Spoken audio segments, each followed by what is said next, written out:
2024 లేదా 25లో డిగ్రీ లేదా బీటెక్ చదివారా? సాఫ్ట్‌వేర్ జాబ్ కోసం ఎదురు చూస్తున్నారా? అయితే కోడ్ జ్ఞాన్ 100 డేస్ కోర్సులో చేరండి. జాబ్ సాధించండి. నమస్కారం సార్. నమస్తే.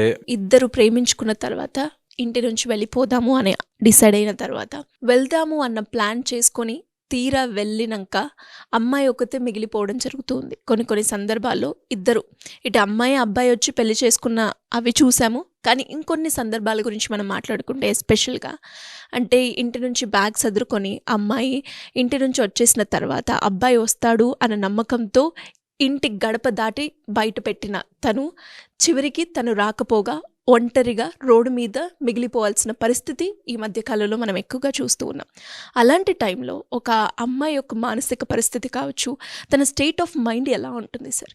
చాలా టెర్బుల్ సిచ్యువేషన్ కదా. నమ్మేసి వస్తాను అని నమ్మించి అంతా రెడీ అయిపోయి బస్ స్టాపుల్లో వదిలేసి వెళ్ళిపోయిన వాళ్ళు తెలుసు నాకు. అమ్మాయి ఫ్యామిలీతో ఫైట్ చేసి మీరొద్దు, మీ కాస్ట్ వద్దు, మీ కులం వద్దు, మీ మతం వద్దు, నేను పోతున్నా, అతను నమ్మాను, ప్రేమించాను అని బయటకు వచ్చేసాక బస్ స్టాప్లో లిటరలీ పట్టుకుని చలికి వెయిట్ చేస్తూ ఉంటే వాడు రాకపోగా, ఫోన్ ఎత్తపోగా, ఏం చేయాలో అర్థం కాక అక్కడే ఉండేవాళ్ళు నాకు ఎంతోమంది తెలుసు. అండ్ అట్లా జరుగుతుంది అంటే సిచ్యువేషన్ ఏదైతే సైకలాజికల్గా బాధపడతారో అది అన్బిలీవబుల్ అని అసలే చెప్పలేం మాటలతో. సో ఇది ఫస్ట్ ప్రతి అమ్మాయి అర్థం చేసుకోవాలి దట్ ఎవ్రీ ఛాన్స్ ఒక బిజినెస్లో నష్టాలు ఉన్నట్టు, లాభ నష్టాలు ఉన్నట్టు ఒక రిలేషన్షిప్లో ఇలాంటివి జరుగుతాయి. ప్రతి relationship it's a kind of business. మనం ఒప్పుకున్నా ఒప్పుకోకపోయినా ప్రతి బిజినెస్లో something to give, something to take ఉంటుంది. ప్రతి రిలేషన్షిప్ మేబీ తల్లి దగ్గర, మేబీ తండ్రి దగ్గర ఉండకపోవచ్చేమో కానీ బయట నుంచి వచ్చే ఏ రిలేషన్షిప్ అయినా ఒక గివ్ అండ్ టేక్ ఉంటుంది. Take it as a business. ఒక గుడ్ బిజినెస్ జరిగిందనుకో, వెరీ వెరీ హ్యాపీ, అందరూ హ్యాపీ, కొన్నవాడు హ్యాపీ, అమ్మినవాడు హ్యాపీ, అంతా సేఫ్. కానీ ఈ రిలేషన్షిప్ ఏదైతే ఓన్లీ శరీర వ్యామోహం కోసమో, ఓన్లీ అప్పటికప్పుడు పని కానిస్తే చాలే అనుకునే వాళ్ళు ఉంటారో, దాని ద్వారా వచ్చిన రిలేషన్షిప్ ఏ రోజైనా తెగిపోవచ్చు. సినిమాల్లో చూపించినట్టు ఒక అమ్మాయి బండి మీద రాత్రి తిప్పేవాడే నాకు నిజమైన హీరోలా కనిపిస్తున్నాడు అంటే ఎంత మూర్ఖత్వపు మనసులో ఉన్నామో అర్థం చేసుకోవాలి. ఏ తండ్రి కూడా తన తల్లిని మధ్యరాత్రి రోడ్డు మీద తిప్పితే ఎంటర్టైన్మెంట్ అనుకోడు. నా భార్యను బాగా చూసుకోవాలి అనుకునేవాడు నిజమైన మొగుడవుతాడు. అలాగే ఇంట్లోంచి పారిపోయేలాగా చేసేవాడు ఎప్పుడూ రియల్ అవ్వదు. ఓకే, సమ్వేర్ అరౌండ్ నీకు తల్లిదండ్రులనే మోసం చేసి నువ్వు రాగలిగినప్పుడు నిన్ను కూడా మోసం చేయడం న్యాయమే అన్నట్టుగా తయారవుతారు. సో ఇది వెరీ ఇంపార్టెంట్. ఒకటి. సెకండ్, నేను బిజినెస్ అంటున్నాను అంటే అర్థము there are certain yes and nos కొన్ని మనం దగ్గర పెట్టుకోవాలి. అంటే అట్లా మధ్యలోంచి వచ్చేస్తే నువ్వు రేపు వదిలేస్తే నా పరిస్థితి ఏంటి అనేది ఎప్పుడూ మైండ్లో రెడీగా ఉండాలి. అది మనం అంటామా అనమా కాదు పాయింట్. ఈ రోజుల్లో ఇన్సూరెన్స్ చేస్తా అంటారు. అంటే నేను చచ్చిపోతానన్నా అని వంకరగా వాగితే ఎవరేం చేయలేరు. చనిపోతే నీకు ఇన్సూరెన్స్ పనికొస్తుంది అని అర్థం. అలాగే మన లైఫ్లో కూడా ఏది చేసుకున్నా ఒక వ్యాపారములాగా ఆలోచించగలిగితే ఈ ఎమోషన్స్ ఎప్పుడైతే మనం తిప్పేస్తుంటాయో అప్పుడు 1 మినిట్ ఇది లాజికల్. నేను ఇలాంటి పని చేయడం వల్ల నా ఫ్యామిలీ దూరం అవుతుంది, నాకు వాళ్ళు ఎంతవరకు సపోర్ట్ ఉండగలుగుతారు అనే సెన్స్ ఉంటే then you will start manipulating it properly. అంతవరకు మనకు అర్థం కాదు. ఆ ఎమోషన్లు దిగిపోతాము, చేసేస్తాము. తర్వాత ఒకవేళ వాళ్ళు మోసం చేస్తే ఏంటి పరిస్థితి కూడా తెలియదు. అటు సైడ్ నుంచి మంచిగా ఉంటే అన్నీ బాగానే ఉంటాయి, లేకపోతే మాత్రం ఎంతోమందిని తీసుకెళ్ళి అమ్మేసిన వాళ్ళు, ఇంటికి వెళ్ళలేక మళ్ళీ వేరే వేరే వ్యాపారాల్లోకి దిగిన వాళ్ళు అండ్ సూసైడ్ చేసుకున్న వాళ్ళు చాలామంది ఉన్నారు.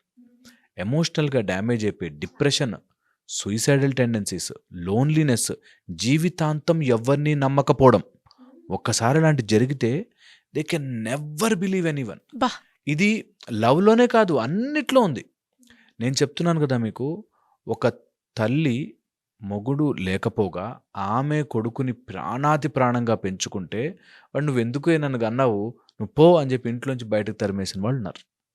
సో అందుకని ఏ రిలేషన్షిప్ అయినా అతిగా దూరకూడదు, అతిగా ఇన్వాల్వ్ కాకూడదు, అతిగా దాన్ని తలకి అంటించుకోకూడదు. అది తల్లి కొడుకైనా సరే, తండ్రి బిడ్డ అయినా సరే, ఎవరైనా సరే take it as a good business. వ్యాపారం మంచి వ్యాపారం చేసేవాళ్ళు ఉంటారు సార్, కొంచెం లాభం తగ్గించుకునైనా న్యాయంగా ఉందామని ఉంటారు. అలాగా ఆ లావాదేవీ కరెక్ట్‌గా చూసుకోవాలి. ఇది నంబర్ 1. సెకండ్ వచ్చేసి ఈ బిజినెస్ ఆస్పెక్ట్ పక్కన పెడితే, సెకండ్ వచ్చేసి exchange of your emotional energy. చాలా చాలా ముఖ్యమైనది. ఎక్స్‌చేంజ్ అంటే నేను ఎంతైతే రెస్పాండ్ అవుతున్నానో అంత రెస్పాండ్ కాకపోతే, ఇప్పుడు మనం ఎలాంటి సీన్ మాట్లాడుతున్నాము? ఒక వ్యక్తి మనల్ని పిలిచి ఇల్లు దాటేసాక మోసం చేస్తే, ఎప్పుడైతే అలా రెస్పాండ్ కారో వెంటనే fall back to your trait. ఇంటికి వెళ్ళండి. వాళ్ళు తిట్టినా సరే వెళ్ళండి. మధ్య దారి తీసుకోవద్దు. ఫ్రెండ్ ఇంటికి వెళ్ళిపోతా, అక్కడి నుంచి నన్ను మోసం చేయడం ఏదో జరుగుంటుంది. No way, don't do such things. ఎప్పుడు కూడా ఒక తప్పు మన మైండ్ ఒప్పుకొనివ్వదు. నేను తప్పు చేస్తానా, తప్పు కాదు అని చెప్పి మళ్ళీ మళ్ళీ మళ్ళీ మళ్ళీ తప్పు చేస్తారు. ఒక అమ్మాయి ఇట్లా ఇంట్లోంచి వెళ్ళిపోయి, వాడు ఒక మంచి హోటల్ రూమ్లోకి తీసుకెళ్ళి అక్కడ ఉంచి నేను వస్తాను అని చెప్పేసి వెళ్ళిపోయాడు. ఈమె అలాంటి వాడు కాదు, ఏదో ప్రాబ్లం అయి ఉంటుంది పాపం అని చెప్పి 4-5 ఇయర్స్ వేరే చోట పని చేసుకుంటూ, ఒక రెంటెడ్ రూమ్ తీసుకుంటూ, ఒక్కరితే ఉండి తెలియని ప్లేస్లో. నేనంట హౌ సిల్లీ, ఎందుకు అంట. అంత నువ్వు సినిమాల్లో చూపించినట్టు ప్రేమ అని బ్యాక్గ్రౌండ్ మ్యూజిక్ వస్తుంది అనుకుంటారు వీళ్ళు. అంత బ్యాక్గ్రౌండ్ వాయిస్ మ్యూజిక్ ఉండదమ్మా రియల్ లైఫ్లో అన్నది ప్రతి అమ్మాయి అర్థం చేసుకోవాలి. అంత సీన్ లేదు. ప్రతిదానికి నా మనసు నా మనసు మనసు అని పెట్టుకున్న రోజులు మోసపోతారు. ఇది చాలా ఇంపార్టెంట్. కొంచెం లాజికల్గా ఆలోచిస్తే దట్స్ ఓకే, నేను ఒక డెసిషన్ తీసుకున్నా, తప్పైంది, వాడు నన్ను మోసం చేసుండొచ్చు, ఐ హ్యావ్ మై లైఫ్, నేను నా లైఫ్లోకి వెనక్కి వెళ్తాను. నేను నా తల్లిదండ్రులు తిట్టారు ఒక మాట, నేను తప్పు చేస్తే తిట్టచ్చు వాళ్ళు అని వెనక్కి వెళ్ళాలి. చాలా ఇంపార్టెంట్ ఇది. దీంతోపాటు ఈ ఎమోషనల్ ఎనర్జీని ఎక్స్చేంజ్ చేస్తున్నప్పుడు ఆ ఎనర్జీని కట్ చేసుకోండి, ఏమీ కాదు. నువ్వు ఎమోషనల్గా డ్రైన్ అయిపోతూ ఉంటే నీ ఎనర్జీ వీక్ అయిపోతావు. వీక్ అయిపోతే మైండ్ పనిచేయదు సరి కదా. Mind will talk non sense, ఏమేమో చేయిస్తుంది, ఏమేమో పనులు చేయిస్తుంది మనతో మైండ్. ఒకవేళ ఎమోషనల్ ఎనర్జీ డ్రైన్ అయిపోతే our mind will become devil and మనతో ఎన్ని రకాల పనులైనా చేయిస్తుంది. ఇది చాలా ఇంపార్టెంట్. నెక్స్ట్ వచ్చేసి ఒకవేళ ఆల్రెడీ మాటలు అయిపోయి ఇంట్లో గొడవ పడిపోయి అండ్ నేను ఇంకా ఇతనితోనే ఉండాలి అనే సిచ్యువేషన్ వచ్చి మోసపోతే వీళ్ళకి ఎలా ఉంటుందంటే, నేను వెనక్కి వెళితే ఈగో అడ్డొస్తుంది. ఓకే, పోనీ అట్లా వెనక్కి వెళ్ళలేని పరిస్థితిలో develop your self, become strong. ఎప్పుడైతే నీకు నువ్వు స్ట్రాంగ్ అవుతావో, ఆ ఎమోషనల్ ఏడుపులో ఉండకుండా నీకు నువ్వు వెన్ యూ గ్రో పర్సనల్లీ, ఆటోమేటిక్గా ఇవన్నీ సెట్ అవుతాయి. ఆటోమేటిక్గా మన లైఫ్లో కొత్త వాడు వస్తారు. ఫోర్త్ వెరీ ఇంపార్టెంట్, ఎప్పుడైనా ఇలాంటి కాంప్లికేటెడ్ సిచ్యువేషన్లో వస్తే ఆరిజిన్ ఎక్కడుంటుంది? మన గుండెలో ఉంటుంది. మనం ఆ భయంతో దీన్ని అంతటినీ యాక్టివేట్ చేస్తుంటాం. ఎప్పుడైతే ఒక డ్యామేజ్ సీన్ జరిగిందో immediately our heart will say, నాకు అన్ని తప్పులు జరుగుతాయి, ఒకవేళ మోసపోతే, ఒకవేళ నేను నష్టపోతే, అమ్మో ఇది ఇలా జరిగింది, వెనక్కి వెళ్ళకపోతే అని మన మైండ్ కీప్స్ ఆన్. మన హార్ట్ కాన్స్టెంట్గా ఎలాంటి వేవ్స్ ప్రొడ్యూస్ చేస్తుందంటే, it create series of negativities. కష్టమే అయినా కూడా అలాంటి సందర్భంలో థింక్ పాజిటివ్, దట్ నేను బ్రతికున్నాను, నేను స్ట్రాంగ్గా ఉంటాను, నేను గెలుస్తాను, నాకెవ్వడి హెల్ప్ అవసరం లేదు, ఐ యామ్ దేర్ స్ట్రాంగ్లీ అని గనక డెవలప్ చేసుకోలేకపోతే your heart will constantly pump negativity. ఆ నెగిటివిటీ వల్ల నీ లైఫ్లోకి నెగిటివ్ సిచ్యువేషన్సే వస్తూ ఉంటాయి. You create that negativity. అందుకని నీ హార్ట్ నుంచి ఆపరేట్ చేయాలి. ఇలా ఎవరైనా వెళ్ళిపోతే ఇంట్లో తల్లిదండ్రులు బాధపడుతుంటారు చూసారా, వాళ్ళ హార్ట్ నుంచి కూడా నెగిటివిటీ వెళుతుంది. They will also create that negative situations in children's life. అందుకని ఎంత బ్యాడ్ సిచ్యువేషన్లో ఉన్నా సరే కాన్స్టెంట్గా బాగుంటారు, నా కూతురు బాగుంటుంది, నా కూతురికి ఏమీ కాదు, స్ట్రాంగ్ అనే ఒక పాజిటివ్ నోట్ని పంపించండి. చాలా చాలా ఇంపార్టెంట్ ఇది. కష్టం, చాలా కష్టం ఎమోషనల్ పెయిన్ ఉన్నప్పుడు చేయడం, బట్ చేయాలి. That is how universe will operate. అది చాలా ఇంపార్టెంట్. దీంతోపాటు ద ఫిఫ్త్ మోస్ట్ ఇంపార్టెంట్, ఏది ఉన్నా ఫైనాన్షియల్ కంట్రోల్ వదులుకోవద్దు. అన్ని రిలేషన్షిప్స్లో ముఖ్యమైన రోల్ ఈ రోజుల్లో ప్లే చేసేది డబ్బు. నీ డబ్బు ఆస్తి, పేరు, నీ నగలు, బంగారం ఎట్టి పరిస్థితుల్లో వదలద్దు. టిల్ నీకు very very very very very sure అయితే తప్ప నీ డబ్బుని మాత్రం ఎవరి కంట్రోల్లోకి పెట్టద్దు. ఎందుకంటే నీ డబ్బే నిన్ను రేపొద్దున నాశనం చేసేస్తుంది వేరే వాళ్ళ కంట్రోల్లోకి ఇచ్చామంటే. So very important, financial control lose చెయ్యనే చేయొద్దు ఏదేమైనా కానీ. దీంతోపాటు ఒక ఫైనల్ పాయింట్ చెప్తాను, గుర్తుపెట్టుకోండి. ఏది జరుగుతున్నా ఇట్ ఈస్ ఆల్ కార్మికల్లీ డిజైన్డ్.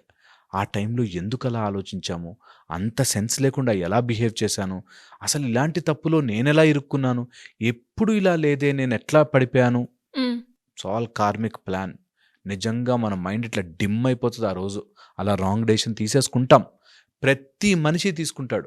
విశ్వామిత్రుడంతటి వాడికే కుదరలేదమ్మా, మనం ఎంత మనుషులం అని తెలుసుకుని ఇంతవరకు కార్మిక్ దోషం జరిగింది, ఇప్పుడు నా మైండ్ సెన్స్లోకి తెచ్చుకుని నేను ప్రాపర్గా ఆలోచిస్తాను, ఇప్పుడు బయటపడతాను అనే ఒక స్పిరిచువల్ ఫోర్స్ని మన లోపల తెచ్చుకోవాలి.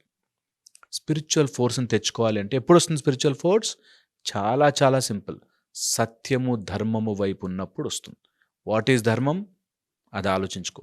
ఎక్కడుంటే అక్కడ వాట్ ఈజ్ ధర్మం అది ఆలోచించుకో. అది ఖచ్చితంగా మనని రైట్ మార్గంలోనే నడిపిస్తుంది.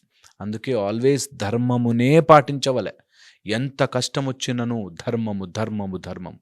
అందుకే ప్రతి అమ్మాయికి కూడా ఇది కంపల్సరీగా తెలుసుకోవాలి. స్పిరిచువల్ ఎనర్జీలో అందులో అమ్మాయిలకి నేను ప్రతి దానికి 1,00,000 సార్లు చెప్తాను ఈ మాట. అమ్మాయిలకు ఉండే ఫెమినైన్ ఎనర్జీని ఇట్లా వేవ్ లాగా బయటికి తెప్పించుకోవాలి. Then you become Shakti. You are Kalika స్వరూపము, దుర్గా స్వరూపము అన్నది గుర్తుపెట్టుకుని అట్ కష్టమా అంతవరకు సౌమ్యంగా ఉండే నేను కష్టం వస్తే కాళిగా మారగలను, I have that capacity in me అనే స్ట్రెంగ్త్ లేకపోతే మోసపోతూనే ఉంటాము. మంచితనంతో కొన్ని నమ్మాం, మోసపోయినప్పుడు నేను ఐ బి స్ట్రాంగ్, నేను మళ్ళీ వస్తానక్కి అనే గట్టి ధైర్యం ప్రతి అమ్మాయికి ఉండి తీరాలి. ఇది hopefully they will understand in a positive sense. And ప్రతి రిలేషన్షిప్ని చాలా జాగ్రత్తగా ఎంచుకోండి. తప్పుడు నిర్ణయాలు తీసుకునే డెసిషన్స్, చీకటి డెసిషన్స్ ఎప్పుడు తీసుకోవద్దు. ఎప్పుడు కూడా మనం కాంప్రమైజ్ ప్లేస్లో దొరకకూడదు. మన మైండ్లో మనమే ఇట్లాంటి పని చేశానేంట్రా అనే కాంప్రమైజ్ సిచ్యువేషన్లో ఉండకూడదు. చేస్తే దర్జాగా whatever you are doing be strong and do it. తప్పయింది, మిస్టేక్ జరిగింది, కమ్బ్యాక్, ఏమవుతుంది? ఏమీ కాదు, అందరు మిస్టేక్స్ చేస్తారు. గో బ్యాక్, చెప్పండి, మాట్లాడండి, ఫేస్ చేయండి. 1 నెల కష్టపడ్డ తర్వాత లైఫ్ బాగుంటుంది. తప్పకుండా sir. Thank you so much. Suman టీవీలో మీ పర్సనల్ అండ్ బిజినెస్ ప్రమోషన్స్ కోసం కింది నెంబర్కి కాంటాక్ట్ చేయండి.